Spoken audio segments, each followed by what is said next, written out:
दोस्तों, this is Vivek Kushwaha from commerce ज्ञान academy. आइए दोस्तों, हमारी ये चौथी क्लास है। इसमें जैसा कि मैंने आपको बताया था कि profit and loss appropriations account के अंदर जो आपने जो एप्रोप्रिएशंस सीखे हैं, जैसे interest on capital, salary to partners, commission और इंटरेस्ट ऑन ड्राइंग्स, इनकी कैलकुलेशंस कैसे की जाती है, इस वीडियो में हम ये सीखेंगे। तो फिलहाल हम 3 एप्रोप्रिएशन सीखेंगे, जैसे एक salary to partners, commissions to partners और इंटरेस्ट ऑन कैपिटल।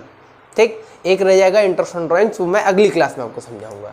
जैसा सैलरी टू, ठीक, जब कोई भी नॉन वर्किंग पार्टनर्स होता है, यानी कि जब भी कोई भी ऐसा पार्टनर, वर्किंग पार्टनर्स, जो क्या करता है, कैपिटल कैश में नहीं लाता, यानी उसके पास पैसे नहीं है लेकिन वो मेहनत कर सकता है, समय दे सकता है, तो वो बिजनेस में पूरा अपना समय देता है, काम करता है, इसके बदले में उसको सैलरी दी जाती है। ठीक है, तो जब सैलरी दी जाती है तो आप देखेंगे सैलरी कैसे, आपके लिए सैलरी कोई इतना बड़ा कंसेप्ट नहीं, बस सैलरी अगर पर मंथ लिखा हुआ है तो यानी कि प्रति माह बोला हुआ है।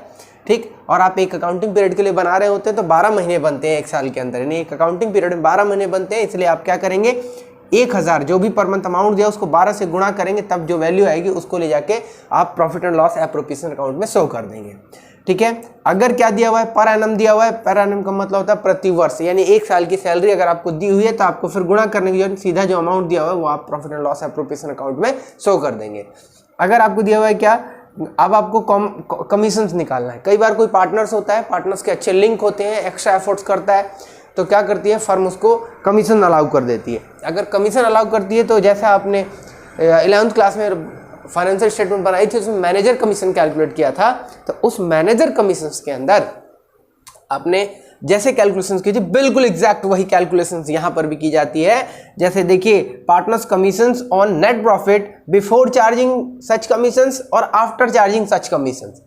तो बिफोर चार्जिंग कमीशंस होगा तो आपने सीधा क्या करना है, जो नेट प्रॉफिट दिया है इनटू रेट अपॉन में 100, यानी कमीशन का परसेंटेज रेट दिया होगा वो पुट करिए और वैल्यू निकल जाएगी, और फिर आप इसको प्रॉफिट एंड लॉस एप्रोप्रिएशन में दिखा दीजिए। आफ्टर चार्जिंग कमीशंस मतलब net partners commission on net profit after charging commission, यानी कि पार्टनर्स का कमीशन चार्ज करने के बाद जो प्रॉफिट था उस पे इनको प्रॉफिट वो कमीशन देना है। तो वो निकालने का तरीका है partners commission equal to net profit into rate upon में 100 अपॉन में रेट। जैसे 10% है तो 10 बट्टे में 100 प्लस 10 यानी 110, 10 बट्टे में 110 हो जाएगा। तो आप ये आपने किया हुआ है, बिल्कुल ऐसे निकालिए और वैल्यूज पुट कर दीजिए।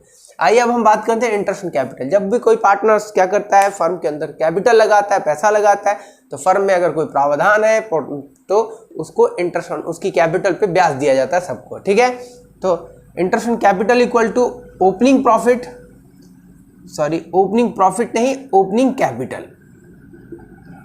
ठीक, opening capital into rate upon में 100। ठीक है, यानी ये क्या फॉर्मूला होगा, opening capital into rate upon में 100 into number of month upon में 12।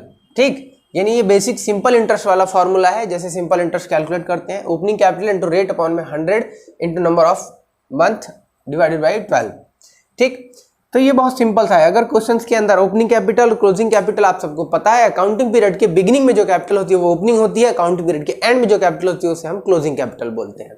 तो कई केसेस में अगर ओपनिंग कैपिटल दिया है तब तो ठीक है, डायरेक्ट आप वैल्यूज पुट करिए, आसान क्वेश्चन है। लेकिन कई केसेस में ओपनिंग कैपिटल नहीं दिया गया होता, कई केसेस में क्या दे देता है, आपको क्लोजिंग कैपिटल दे देता है। तो क्लोजिंग कैपिटल दे देगा तो सबसे पहले आपको ओपनिंग कैपिटल निकालना पड़ेगा, तब जाकर आप ये क्वेश्चन को सॉल्व कर पाएंगे। तो जैसे आपको क्लोजिंग कैपिटल गिवन है, फिर आपको ड्राइंग्स भी गिवन है, तो आप उसमें ड्राइंग्स ऐड कर दीजिए, एडिशनल कैपिटल घटा दीजिए, प्रॉफिट जो भी जिस भी पार्टनर की आप क्लोजिंग या ओपनिंग कैपिटल निकाल रहे हैं तो उसके शेयर का प्रॉफिट घटा दीजिए। अगर लॉस हुआ है तो लॉस का शेयर जो बनता है उसको प्लस कर दीजिए, तब जाकर जो निकल कर आएगा वो ओपनिंग कैपिटल आ जाएगा। फिर आप यहाँ वैल्यू पुट करिए और उसका इंटरेस्ट कैलकुलेट कर लिए और प्रॉफिट एंड लॉस एप्रोप्रिएशन में दिखाइए। लेकिन आपको लग रहा होगा ये फॉर्मूला कहाँ से डेराइव हुआ है। ये फॉर्मूला कुछ नहीं है, 11th क्लास के अंदर जो आपने अकाउंटिंग क्वेश्चन पढ़ी थी तो आपने देखा था, सबसे पहले स्टार्टिंग में बिजनेस में पार्टनर्स यानी कोई भी मालिक कैपिटल लगाता था, और कैपिटल कोई प्रॉफिट होने से बढ़ जाती है, लॉस होने से घट जाती है, ड्राइंग करने से घट जाती है, और एडिशनल कैपिटल लगाने से, अतिरिक्त पूंजी लगाने से बढ़ जाती है, तब जाकर एंड में जो निकल कर आता है वो क्लोजिंग कैपिटल निकल कर आता है। तो अब आपको ये निकालना है, ये सारी डिटेल दी गई होंगी। तो आपने ओपनिंग कैपिटल इधर रखा, और बाकी इस क्लोजिंग कैपिटल अपोजिट साइड था, आपने ऐसे दिखा रखा है। इस प्रॉफिट को उधर ले गए, माइनस हो गया, ये माइनस का था, अपोजिट साइड गया प्लस हो गया।